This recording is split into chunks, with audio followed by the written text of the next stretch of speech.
Hilda itong ONIC. Yeah. So that will be a deadly pick. And Sora plus Nakalea parang sobrang taas ng damage output and the crowd control to get out from those two heroes. A lot of crowd control available for you. What's it gonna be? It's Okay. the Rizla. Ayun And na. they finally get the Moskov! There's no chance for a Luyi. And ONIC, maybe ang best option dito is something like a Benedetta para meron kang pang split push. The Pakito being banned means na parang wala ka ng ibang hero na pwedeng counter yung split push coming out from the Moskov. But instead, it will be the Yuzhong. So far, I do like the adjustments mula sa Falcons. Tingin ko hindi naman to sobrang one-sided, but if I were to choose Falcon... I'll say this, we need a back and forth here for game 3. And I think the draft, I was a little worried. I'll share my sentiments here. I was a little worried when we were getting through the first phase. Yeah. Dude, when I saw the Alice, I was like, thank God. Thank God they removed Alice. There have been changes, to say the least. Even our panelists have rejoiced over the Moscow choice here by Team Falcons because it felt like something that wasn't part of their options for the past few games, but now they finally pick it up. Which is good because now we have two comps that actually contradict each other. You have a full engaged comp from ONIC with Gatot, Claude, Leomord, Yuzong, and then you have a sort of like slow and steady setup with the Moskov split push in the late game. Yeah, this is one of the cases that we were looking for from one game to another so far. But again, this could be part of the plan. You know, for both teams going through a best of 7, you're now evening it out. You're bringing it down to this. You bring these compositions that actually counterplay into each other. And what we were saying were, you know, Whoa! It must have been, or almost could have been, a solo kill right there. It must have been a win. Yeah, I was supposed to say the win, but you know, Must have been the win. I can't consider that a win. That literally happened. Everything happened in front of our eyes. So no, bring it on. What? It must have been the body of Smith. Oh. It is. Pass. It is actually the body of Smith. It's the pat. It must have been that bod, right? Because that's why he survived. Yeah, he only missed 1 minion all through Skull. Can they survive this though? The Unbreakable into the Phantom Steed! First blood is gonna be Kyle. Not so good for Team Falcons. Flap kind of survives though. Yeah, good rotations, however, from ONIC. They know how important this EXP lane is for the first turtle. Unfortunately for Team Falcons, they were caught red-handed, still taking the green camp, and then the Leomord was already level 4. So now they get EXP Prio. Because of that, they get Turtle Prio as well. And this is the scary thing about ONIC's lineup. They can actually snowball. Yeah. Even with a Claude lineup. Because guess what? Next Turtle, the same problem is still going to exist. There's a Yuzong, there's a Black Dragon in an objective fight. Yeah. One thing you're going to want to take note of for Team Falcons on how they approach some of the early skirmishes, some of the team fights that break out. They obviously, I will say, it's much better that that happens and you have all this action before the first turtle. It can set the pace of a game, but now Team Falcons has to kind of respond to that. Yeah. How do they do that, right? Now that Kyle's level 4, Flap, he's probably going to be an integral part of this too. Again, the penalty zone is going to be massive. And at the same time, Haji, this Valentina after Valentina, what can he do with it? Yeah, but it's going to be a much slower pace for Falcons though. Flap is not on a similar kind of XP laner like the Esmeralda that we saw from him in game number 2.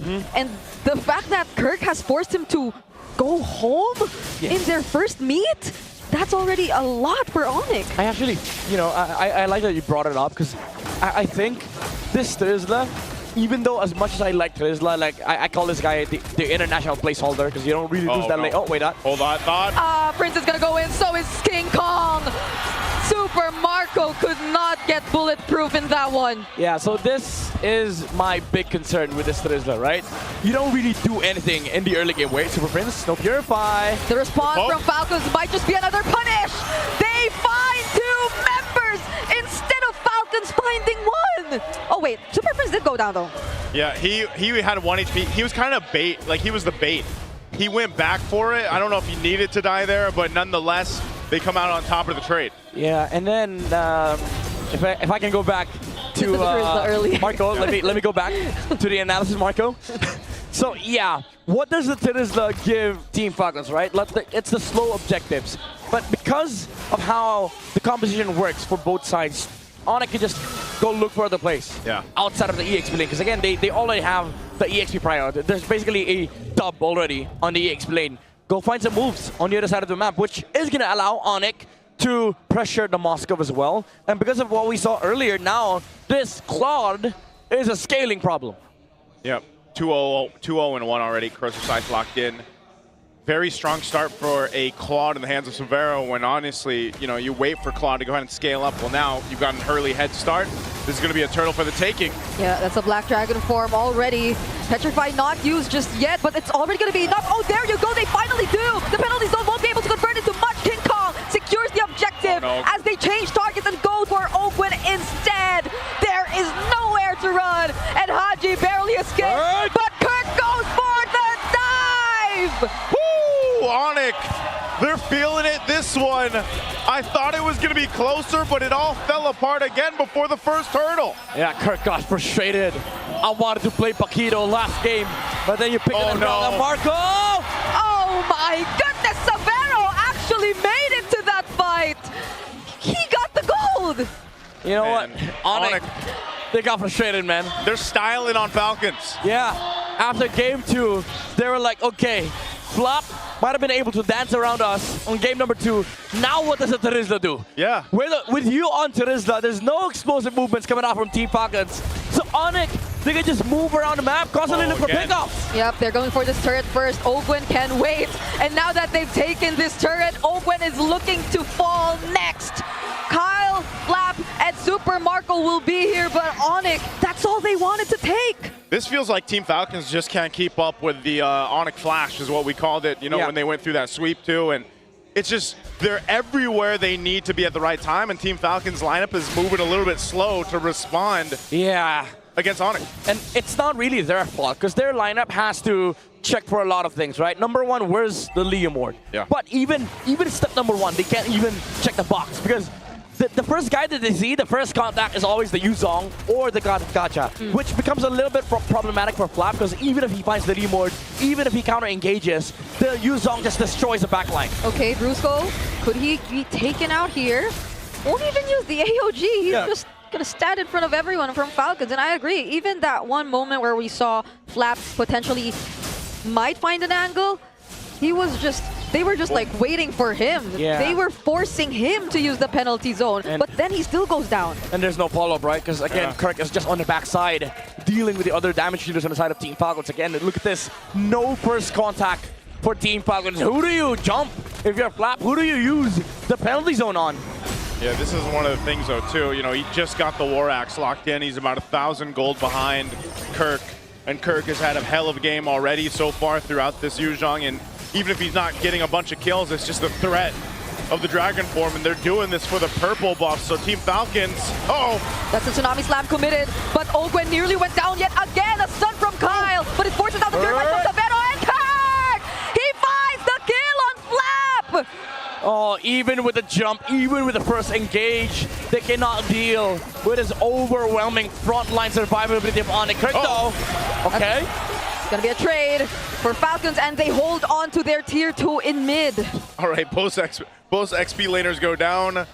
That's a trade. I don't know if that needed to happen, but it did, and it's a kill for Team Falcons. Yeah, I mean, they overstayed a bit on the side of Team for ONIC Philippines, but I don't think they're gonna be sad about it, because look at Severo.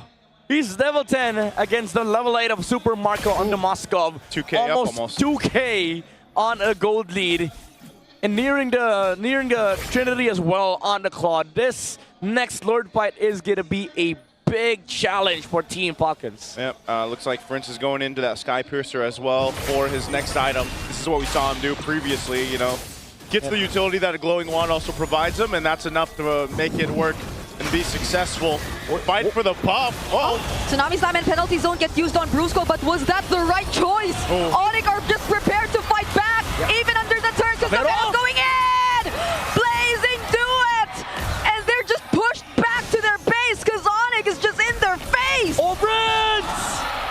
He got one more! Don't give this guy the juice shit anymore. He also just got the Sky Piercer. Yeah, and guess what? Almost same draft from game number 1. Yeah. Same outcome. And Kirk again, what a counter engage. It feels like there's no answer from Team Falcons. This Yuzong last pick is just destroying all reinforcements from Team Falcons. How do you follow up with the Tsunami Slam when there's a big black dragon destroying your back line. Hey man, you gotta watch out for those dragons from Kirk and anybody else. It's just so threatening to deal with, and now Lord is secured. Wow. Yeah, they barely got any turrets too. They just got one tier 1 up top, and that's about it. It's not even a lineup you could also really just convincingly get out of your base with this kind of lead that already exists between you and ONIC. I mean, they do have Super Marco, but it feels like you need Super Marco to get online. Oh, wait. Okay, Purify at least. They force out on Severo. They do get a Purify out, so Severo might want to keep things in control. Doesn't have a defensive item just yet, but they do have free reign to go ahead and knock down some of these base turrets of Team Falcons. They get it low enough. Lord's going to be walking in. Oh, not looking good for Flap. Uses the penalty zone to escape.